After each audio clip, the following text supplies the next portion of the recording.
Keeper, your feet are wet from many lands. Keep your heart clean, and you will see the unseen. Saishale Wayakantake, carried over nations' water. Saishale Wehasate, Earthkeeper, you have broken through the protective embrace. Now face the visions put forth long ago. Wisdom from the heart of the mother, revealing the patterns of your heart. You are a teacher, the keeper of the lands. Wisdom from the heart of the mother. You draw forth secret wisdom with every breath. Keep close to us. Waishale, Wakantake. Sit without fear. Trust us to show you light. You have worked hard to hear us, and now it is time that we reveal to you the patterns of your heart. Saishale, Wahasate. Hi, Graeme. How are you? Hey Farida, it's good to see and to speak to you. It's been a while, so it's lovely. Yeah, and you as well. Thanks for coming on. For those of you listeners who have not heard of Graeme Waterfield, he is a Tai Chi Qigong instructor. What, you've been doing that since 2005, is that correct? Yeah, my whole journey has been about when I was probably about 25 years, but about 15 minutes in 15 minutes, yeah, it felt like that. 15 years into the journey, I took up Tai Chi to help deepen my meditation practice. So yeah, that's right. Nice. Mm. And I thought of you for this podcast because I really enjoy your perception of meditation as, presence and allowing flow to happen and Mm. allowing your life to come to you, um, in terms of purpose, which is what I love to talk about. Beautiful. Mm, Yeah, beautiful. yes, it Mm. seems you take a very Taoist approach, with one of my favorites as well, Lao Tzu. Do you want to speak on that a little bit? Yeah, I mean that it's interesting. I think I keep on when I do my Taoist teachings, if you like, online. I keep on wondering why I do so many Taoist teachings because I don't know that I'm a Taoist, and I don't really follow traditionally what you would call like some kind of Taoist practice or study Taoism. It's almost come about accidentally. My main path has always been a devotional path. You know, that's the one I've been doing for so many years.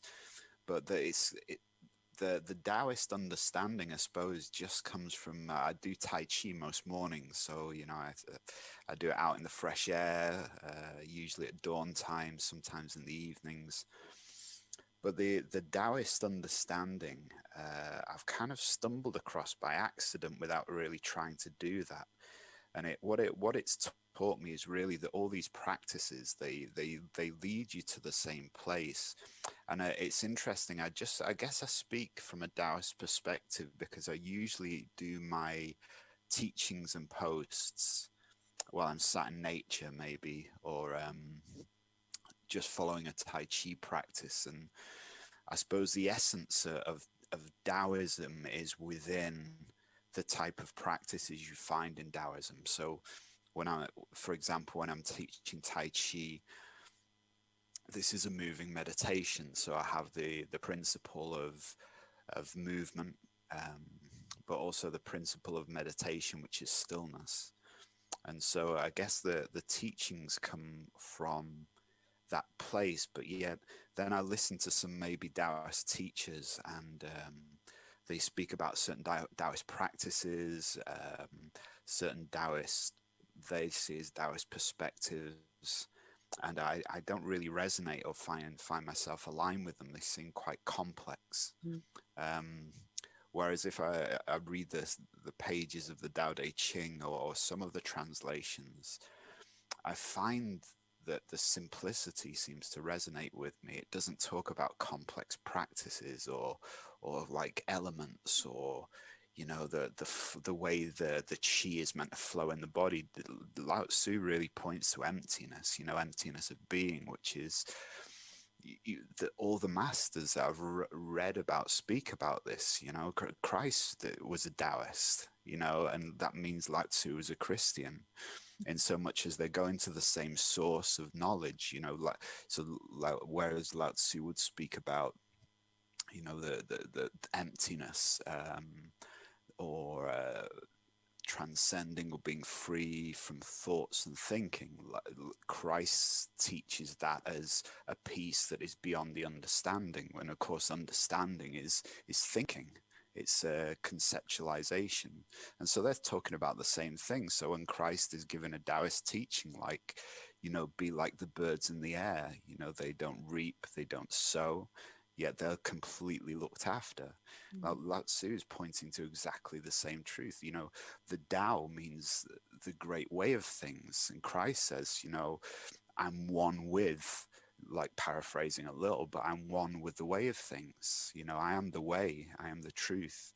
So that they're all speaking from the same place. So I guess it comes out in Taoist language, and I call it the Tao quite a lot, because I kind of think there's more of a mystery to the word Tao. No one really understands it completely. Whereas if I use the word God, then everyone starts arguing. So, and everyone presumes they know what you're talking about, and everyone then goes back to their bad experiences with a priest, or getting shouted at school, or and so it gets very messy again. So I suppose maybe I use the word Tao because it sounds a bit more hip. So less people, a lot more people are kind of into, oh, what does that mean? And as soon as you say the word God, it's like most people, oh, that's not for me. This guy's a religious person. Right. Which you call, That's so an I guess that's interesting that people turn it into religion. Mm. And a lot of the Tao teachers, I come across, I find the same. That there's so many people that have turned the Tao into a thing, a religion, a philosophy, But yeah, as the beautiful line of the Tao Te Ching, the opening line is the Tao that can be spoken about. The word, really, the word Tao itself it points to an illusion if you're just using the word Tao. But so the Lao Tzu says the Tao is the best explanation I've come up for whatever this is. And interestingly, I believe in Vedanta, the philosophy that yoga sprouted from. They didn't have the word God or anything like that in the Vedas, I'm told. Not a Vedic scholar, but that path also interests me. That the first word for the ultimate truth in Sanskrit was tat, T-A-T, and it just means that. So it's again, it's not a thing. It's that. It's almost like the word that is pointing to something, as opposed to being the thing itself. You Right. know. But I love that. I am a yoga instructor, and I always said, "Tatwam asi," that Yeah, you are that which you seek. And beautiful. you also speak of, I think it's a book called "I Am That" by who's that by? It's Nigs. I think, let me get this correct. Nigzagadatta Maharaj. I think that's how you pronounce his name. Mm. I'll tell you why I like him. I like him because he was a chain smoking guy who lived in the slums of, I think, was it Calcutta? May have been Calcutta. And he was quite grumpy, and he was accustomed to surviving in the environment he found himself. He hadn't grown up in a monastery.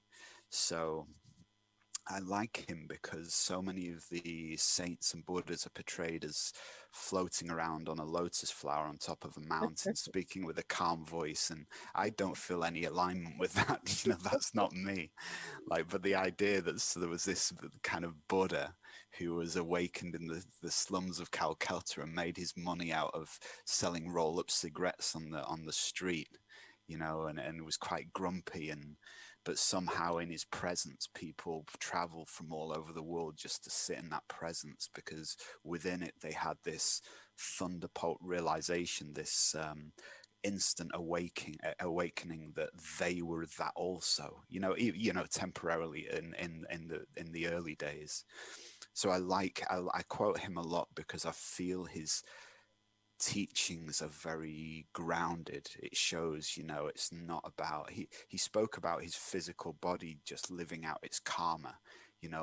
Someone asked him why once, you speak about disattachment, yet you smoke roll up cigarettes. How can you talk about disattachment? And he said, well, he said, this body, it's living out its karma. It's just doing what it's doing. Mhm. And the witness of it living out its karma. He said, so therefore, as I don't have any trouble with smoking or not smoking, but you have a problem with me smoking, it's you who are attached to the idea of me not smoking. It's like, wow, these simple, profound teachings.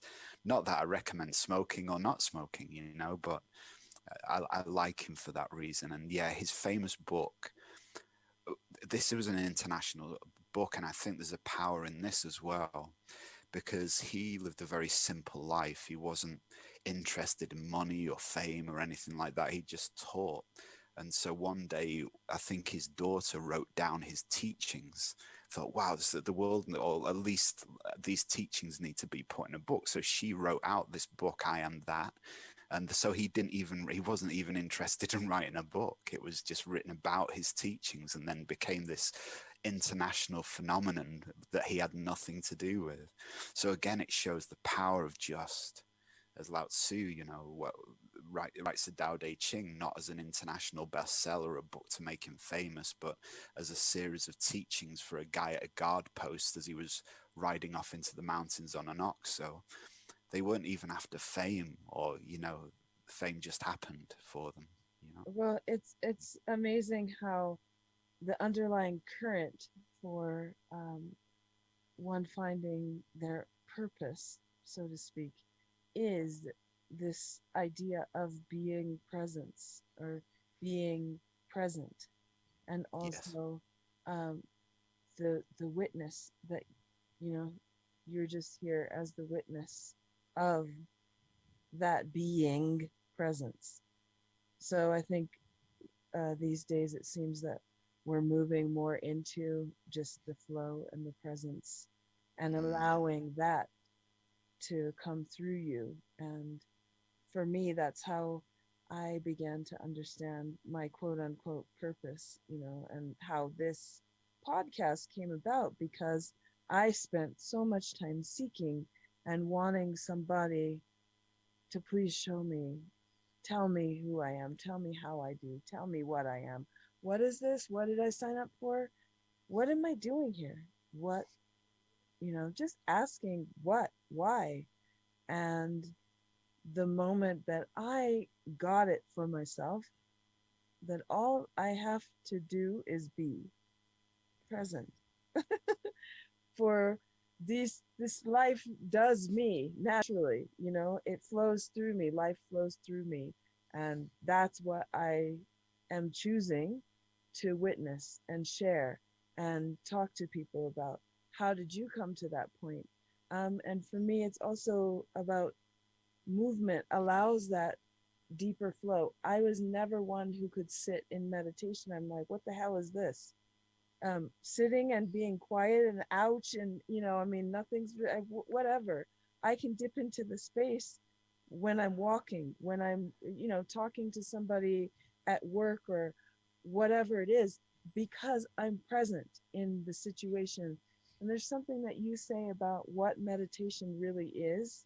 um, so I'd like for you to speak on that, like what you say that meditation really is. What are we doing when we're great question, because it's funny when we first start meditating, we think we know what it is.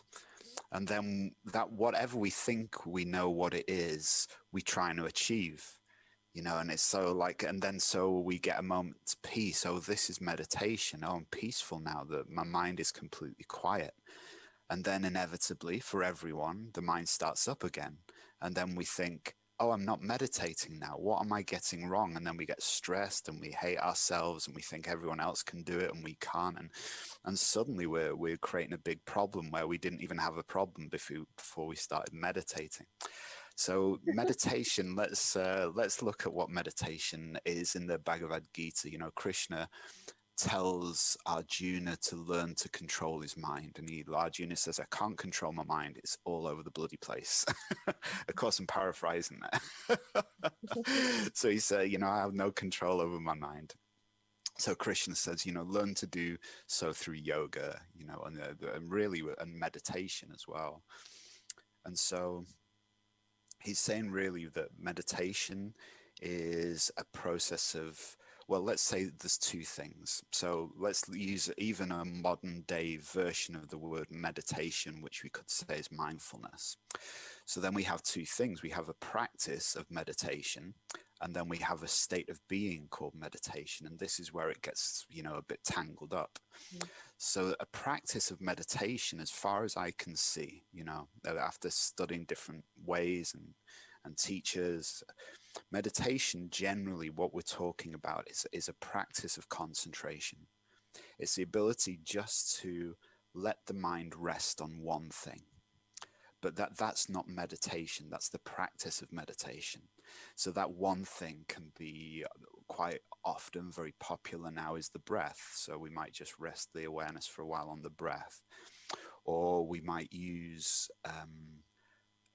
a mantra. Now look at the word mantra. What does the word mantra mean? It has two root sounds, according to the Vedic teachers. Manas, manas, mind. Tra, focus or protect. So the one that resonates with me, mind, focus. So when we're using a mantra, we're letting the mind just rest on the sound within the head. Maybe if we're doing it silently, which is what they call japa, which was Gandhi's main practice. He practiced it all his life. So we have this, or we might be present to the morning tea. When I'm doing Tai Chi, I'm present to the morning, and maybe present to the movement of my body. So that's a practice of meditation called one-pointed mind. Then the state of being called meditation, again in India, they say has three levels. First stage of meditation is focus, concentration, what we've just described. Second is contemplation. So the second stage of meditation is what we would call inner silence and stillness. So that's a contemplative awareness, comes about naturally over time. Now, when we first hear that, we may presume that means the mind is quiet and empty, but actually that might be the doorway. But contemplation really means there starts to become a place within your being of stillness and calm where you can rest your awareness. This also means that your mind might still be busy, but from a place of contemplation, you're contemplating your mind. That is, you're starting to learn to observe even your thoughts.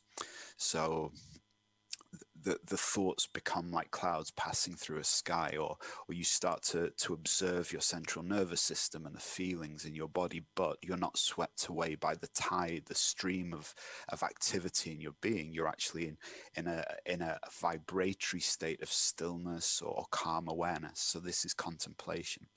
And then the third stage they call samadhi in the yoga tradition. Samadhi is the complete dissolution of self, what we would call enlightenment. So they say that that's the third stage of meditation practice that may or may not happen, and it doesn't really matter. And when it happens, it very rarely happens for long, but it's like dipping into the ocean of bliss, the dissolution of self, the awareness of, you could call the soul, the higher self, the Atma, complete divine awareness. I and the Father are one. You know, we can describe it in all these ways.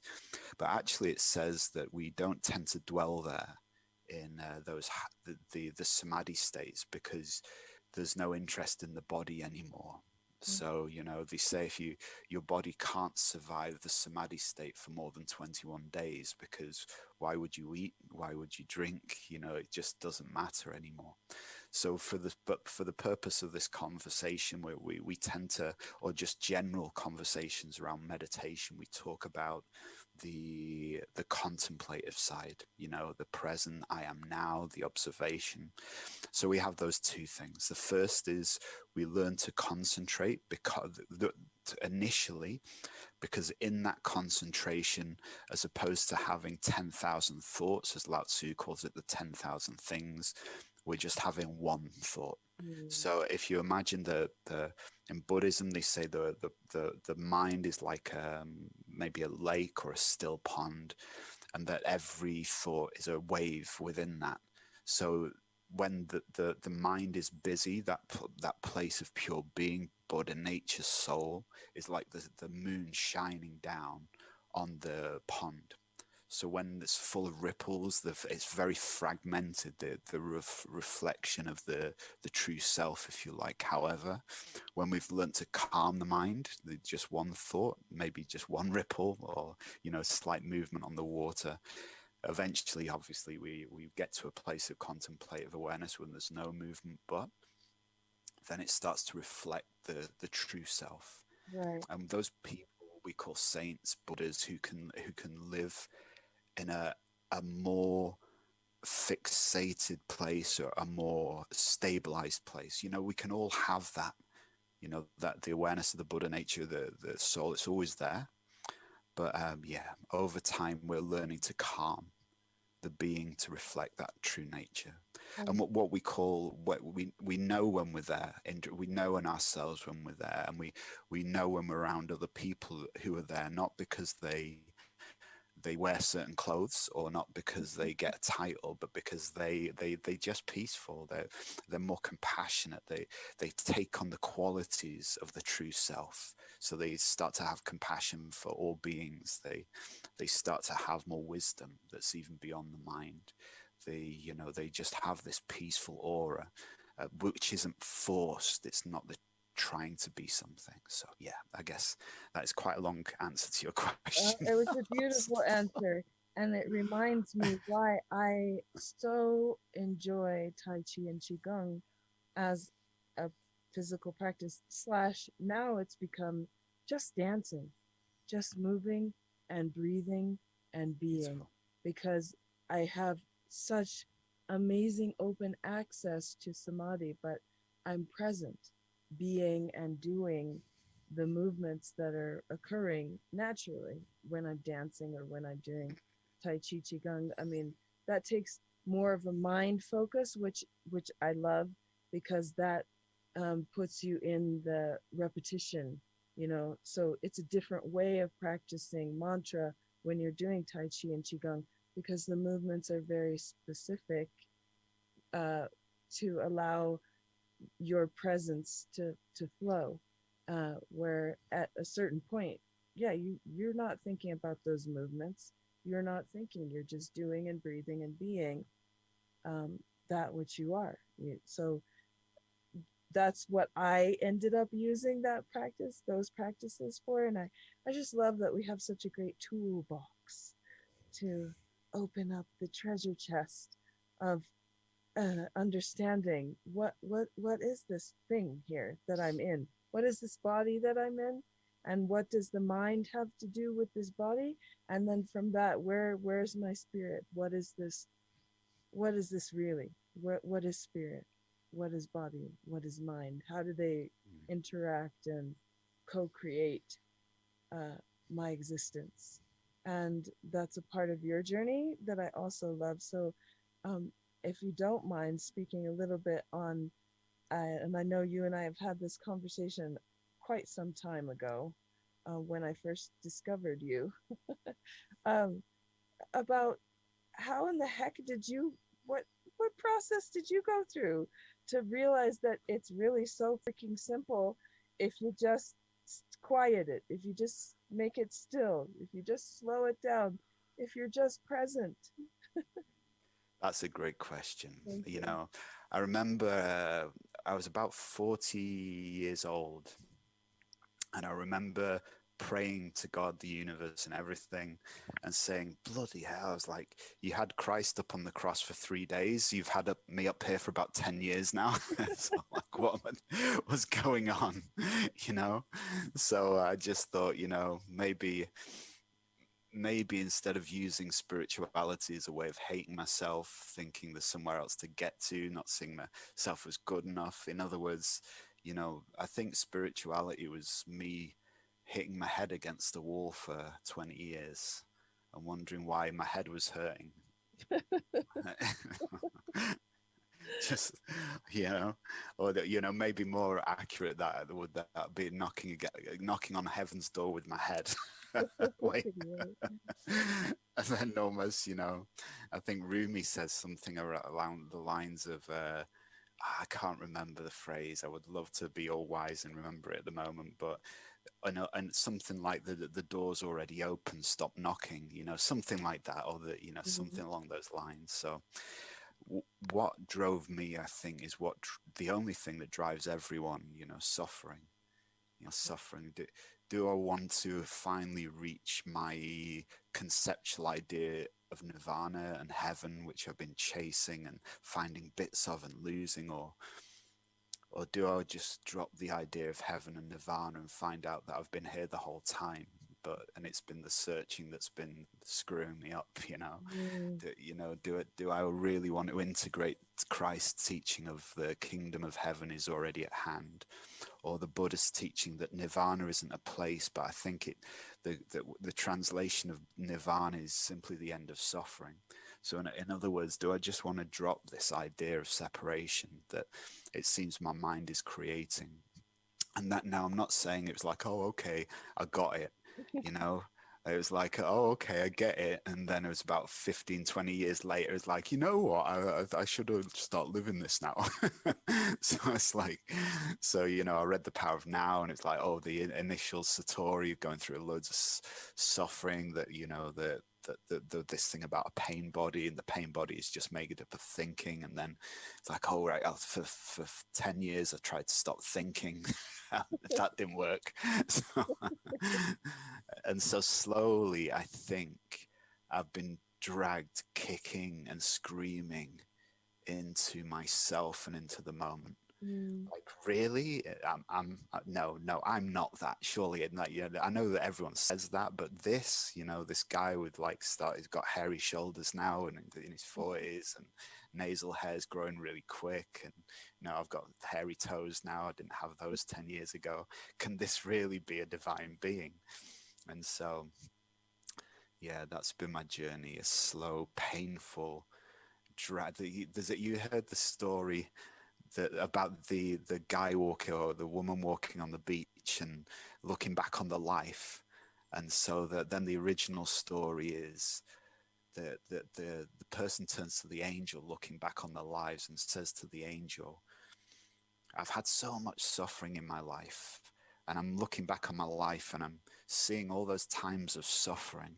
There's only there's only one set of footsteps. Where were you in those times? Mhm. And then the angel says, in those times, there's only one set of footsteps because I was carrying you.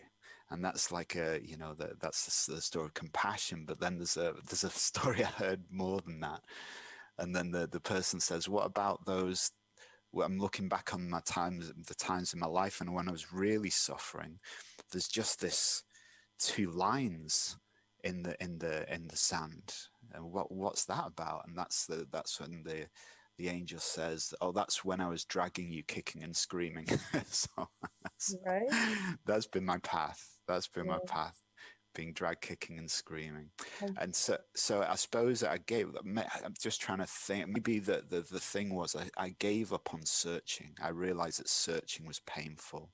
I realized that building my sense of self on only samadhi states that came and went was painful, and then egoic, because that those samadhi states would go, and then I'd find myself pretending I was enlightened when when it was just me again, confused, lost. So yeah, that's been my path. Yeah, Yeah. the realization that the only time I truly feel happy, peaceful, compassionate for myself and other people is where I land in myself as I am, and Mm. in the moment of life. And then weirdly, the more I did that, the more my life started to work by itself, as you described. You know, you find your purpose is already, as Steve Jobs has the realization, you know, listen to your heart, it already knows what it wants to become. So yeah, I guess that's it, And suffering. I love that you said you decided to just drop this idea of separation, and that idea of separation from self, but also from what I'm going to say as source, but God's Mm, creation, whatever it is. So if you think of yourself as separate and you're like constantly like grasping and clinging and trying to, you feel like you're drowning, but you're the mm, one who's doing that to yourself, because there's actually no need. It's so simple. Again, it's there, it's already there. Everything that you need is present. And it took me forever, yes, drag kicking and screaming, to just, oh, oh, wow, it's, is that all I had to do? Is that, I didn't have to do any of that? Why did I do that to myself? Hence, again, this podcast, I am really hoping, will help people realize you don't have to do anything. It's done for you already. It's here, it's programmed. You're beautiful and perfect just as you are, just as you are. And recognizing that uh, has been, wow, so amazingly peaceful. People are like, you're glowing, you're glowing. I'm like, yeah, because I'm not chasing my tail in a circle. I've found just, presence. I've found presence. I thank you. I thank you. No more. I don't need to do that to myself. And also just really remaining in, I'm doing Ho'oponopono right now because that Hawaiian prayer is so beautiful, and it does, again, it just brings you present to the moment of like, oh, I can take a deep breath. Oh, wow. I can forgive myself for that. Oh my God, I really love this feeling of that which I am. I really love being in this space of peace. Oh, wow, love, wow, what is this? Is so, I've surrendered. It's beautiful. beautiful. Yeah, this Ho'oponopono prayer is beautiful to me because it has the two qualities of spiritual practice, which are very, very valuable. And one is that because it's a prayer or a mantra in itself, it creates concentration and focus. And then the second thing, it brings in the qualities that are essential to self-healing, Mm, which, and what I mean self-healing, it's coming back into the view of ourselves from what we could call the true self, the soul, the Buddha nature, the Atma. You see that self is unconditional love. mm, And so that's the beautiful switch over, that when we realize we have both an enlightened self and an unenlightened self, the first thing we do is try and separate those two things. But actually, the things like the Ho'oponopono prayer, they show us that actually that's not the job. mhm, The job is to see what we could call the unenlightened self as something we can love unconditionally as it is. And then we're seeing ourselves in that moment through the eyes of Source, because we have, Source isn't bothered about us. People pray for forgive. Oh, please forgive me. How that's kind of a quite a big judgment on Source. That's like, oh, Source is judgmental, right? At the beginning of that prayer, that's like, oh, somehow I'm not worthy of Source. Somehow I need to pray for forgiveness from Source. Source is like light. It doesn't say I'll shine on the saint more than the criminal. You know, it just shines. That's all it knows to do. And so source only knows how to, it just knows love, you know, nothing but that. So then the judgment, really what we're trying to do is to see ourselves, the unenlightened self, through the lens of, because we are that source energy at the deepest fundamental level. Yeah. So when we're offering forgiveness to ourselves and the world, what we're really doing is dissolving the belief in the belief that we've created in judgment and separation. So yeah, I love the Ho'oponopono, like, please forgive me, I love you, thank you. You know, it's beautiful because it's the mantra of pure awareness. So it's, you know, it's the word, you know, it's yeah, beautiful. Yeah, great practice. It really is. And I've been through a lot of practices. Yeah, beautiful. I remember the first, I did that for about for a while, and as my main practice. And every night before I fell asleep, I would have visions from my childhood, um, times where people had judged me harshly for things, and it's quite understandable that they would do that because I was clumsy and I was all kinds of stuff, you know. So I get it. But what was interesting is that within those memories, I had to forgive, using the Ho'oponopono prayer, everyone involved. So I had to give I did the Ho'oponopono prayer to my past self, so to the child, so forgive the child. But then I would also realize that I would have to forgive those who I thought had judged me or been harsh on me for some behavior pattern. So yeah, it was really powerful for that, to bring the awareness of the light into memories I was carrying, to help dissolve those in relation to who I'd become as an adult, and then therefore to change the experience of that adult, and the perception of themselves and life. So yeah, beautiful practice. It is. And, to me, it makes this process of walking through the fire, I mean, being dragged, kicked, and screaming, kicking and screaming, Mm. it just calms it so much, you know. It just really stops the spinning and brings the focus in the sphere of focus, um, and cleaning house, cleaning I house. like I like the idea that the crucifixion is the realization. I had this understanding that the crucifixion isn't happening to us. You know, when we're being crucified, my teacher in India, you said the sign of the cross is the I being crossed out. And so then the crucifixion is happening to who we think that we are. Mm, So that it's only that that's burning, and that's part of, I think, of the awakening process, that we think we're being destroyed and broken down because we're attached to the idea of who we think we are.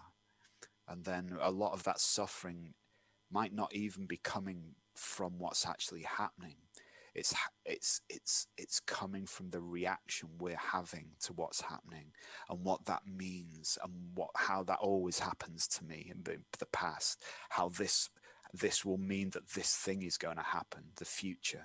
So all the sufferings are rising from the artificial self. It's clinging to the past. It's worries about the future. The story of, this shouldn't be happening to me. What will people think? You know, it's the drama that's being created by the situation that creates the suffering, and that drama tends to be the way that the mind has been programmed to react to these things. And that's most of the, now I'm not discounting people have physical pains and sicknesses that create suffering that is, very unfavorable, mm, but a lot of the suffering, it just comes from the addiction to name and form and status and money and all that stuff.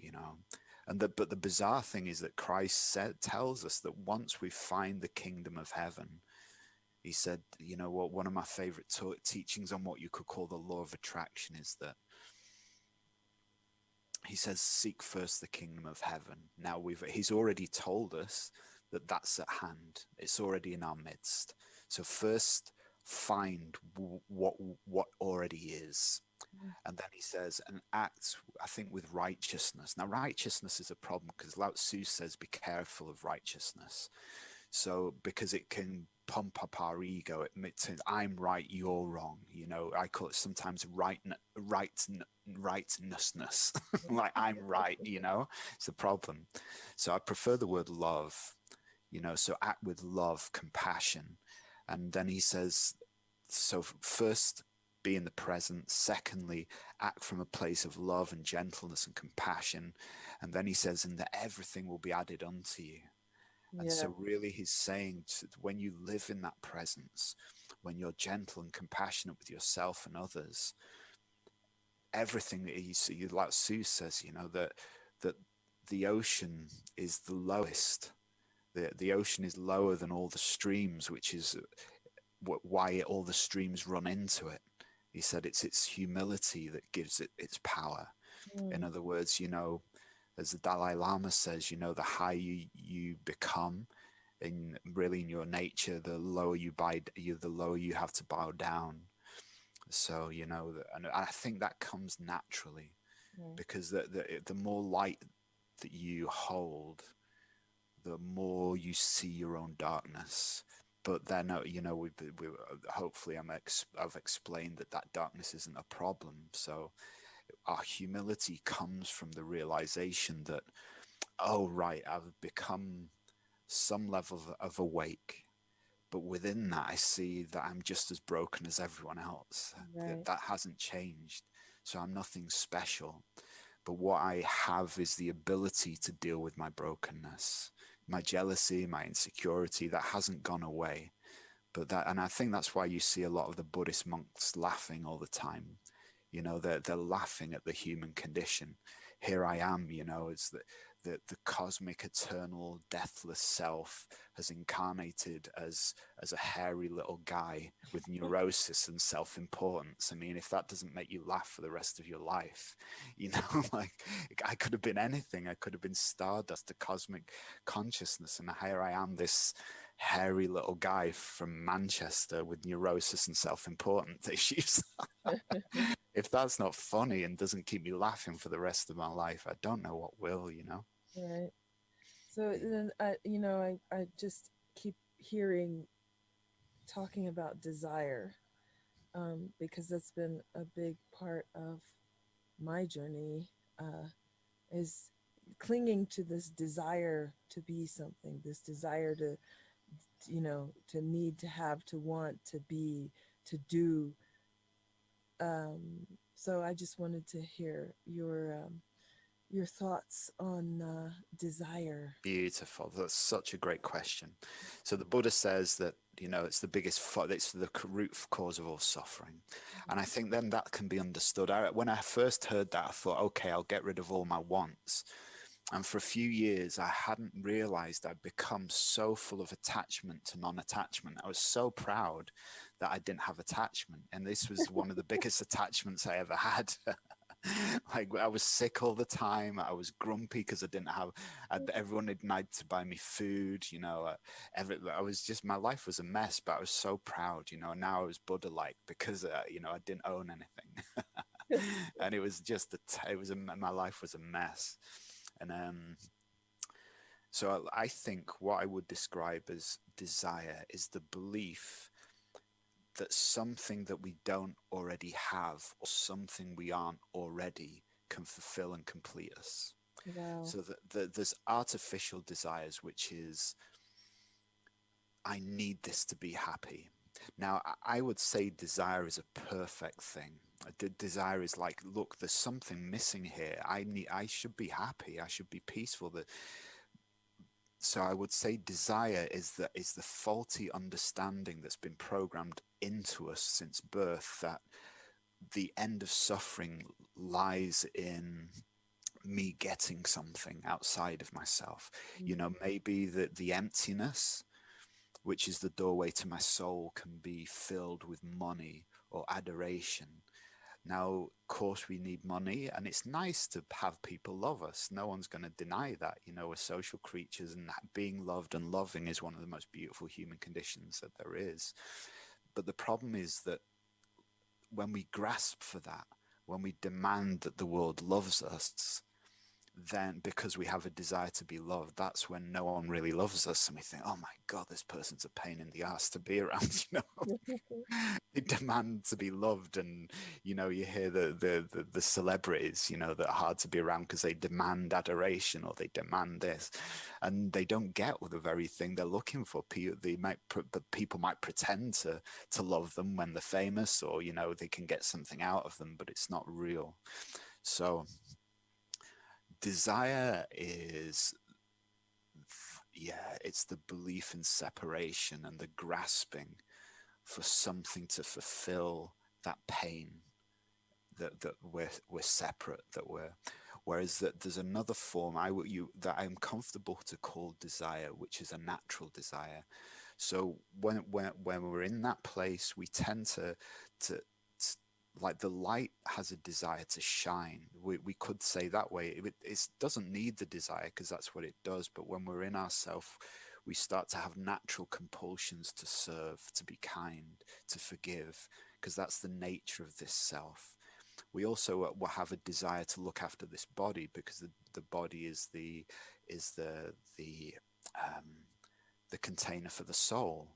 So I have a desire to do physical exercise a few times a week. I love my kettlebell or my Tai Chi. I have a desire to meditate because it stills my mind. Maybe for about 3 hours a week, I have a desire to eat healthily. So I'm still working on that one. And then, so we have these, yeah. So if boil it down to its real simple part, of course, these things have branches that grow into all kinds of theories and philosophies that can support us. But desire at its core is, I'm not complete, and I'm going to grasp, I'm going to manipulate, and I'm going to force the world to give me the thing I need that will take that pain away. Yet it's the other way around. When we let go of the belief that we need any of those things to make us happy, the pain goes by itself. And then when we're back in that state of heaven, everything we need will be given unto us. So the love, the attention, the things that the soul feels intrinsically, you know, they just seem to happen. Well, thank you, Graham, so much. That's such a beautiful way to complete this journey in with you. And I hope that my listeners or our listeners are filled with presence and Mm. just, you know, the idea that you are already whole and healed within yourself. Your natural state is whole and healed and complete with the presence of everything that you already are. Thanks so much for having me along today or this evening, wherever you're based. I really appreciate it, Farida. It's been beautiful to have this conversation with you. Thank you. Um, cool. I stopped the other recording. See, I've learned Great. I have to have this, but I did it before you said thank you. But that's why I have two different recordings going because Amazing. my goodness, you know, I'm learning. Yes, it's wonderful what you're doing. This is really beautiful. Oh, thank you. Yeah, I'm enjoying it. You know, at first I was like, introduce them, and I'm like, what? I get nervous doing it. I don't need to Be say a yourself. blah blah blah of who you are and what you freaking do. I don't. I'm sorry, frankly. I not that I don't give a shit, but I don't give a shit about your.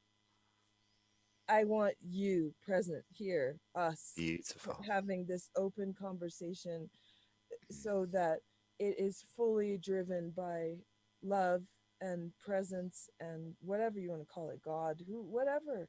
It's us here talking, presenting Mm. what is occurring, you know, what is meant to be heard on my talk with you. And I feel so much more comfortable and relaxed.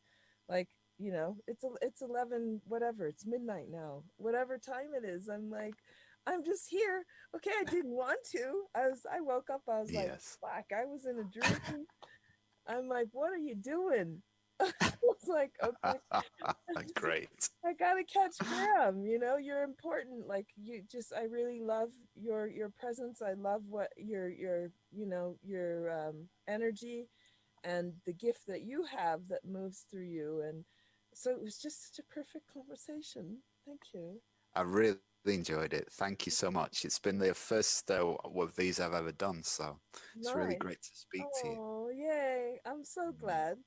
Yeah, me it's too. so January 21st is when I'm going to make it live on. It's going to go to iTunes, and I'm just hoping that whoever I talk to will share, like the week before or Absolutely. whatever, that hey, this I was on this podcast, blah blah blah. 100%. And Yeah. I'll try to get a clip of our interview.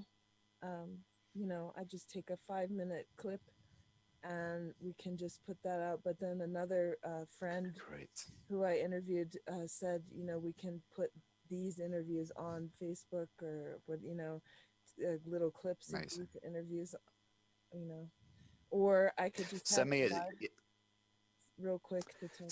send me oh yeah, I'd be 100% happy. Just send me to do that. Send me any promotional material you have, and I'll even just mention we've had this chat and when the podcast starts and all that Yeah, kind of stuff today.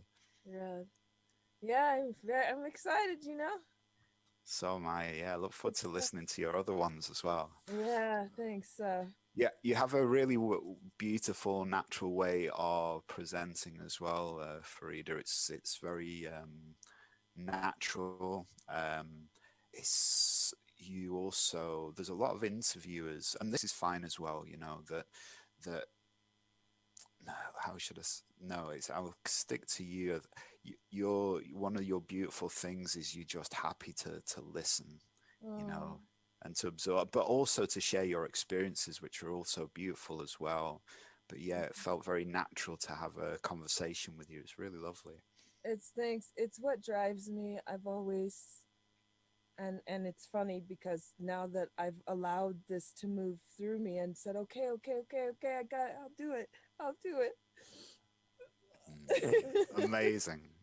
And Yeah, I've amazing. always enjoyed stimulating conversations that are just like, well, no, I don't think that that's what it is at all, or is it this, or like philosophical discussions, or open, just being an open vessel and container for spirit speak Beautiful. to move through. And so that's where this came from. And now I'm like, okay, I don't need to do, like, once I realized I don't need to do that shit. I'm not good at that. It makes me, no. I just want to talk to you and listen to what you have to say, and I want to make it just totally natural. So that's where I'm going. And thank you for that input, because I do Ah, you're enjoy welcome. it. See, that's the thing. When you just let it flow, you get to do Yes, what you enjoy. It's like, 100%. you shine because you're enjoying and you're sharing, and your love is here, it's here, it's happening. Mm, So beautiful. yeah, yeah. Mm. Da, da, da, da, da, da. The podcast is called New Heart Transformation. Beautiful. And thank you. And that came along just from me asking God, what are we calling this, what is this about? Mm, And I think it's in no, where is it? It's um yeah, it's in Ecclesiastes somewhere. He talks about new heart. I'm going to give you a new heart. And beautiful. throughout the Bible there's all this information on new heart, and I'm not versed, but I do. um I receive. I asked and I received the verse Beautiful. where this name came from. So um, again, reinforce that it's God fed and spirit led, Mm, conversations about your heart, about what's on your heart, what's happening, what are we bringing forth here in this world. So, Beautiful. Thank you.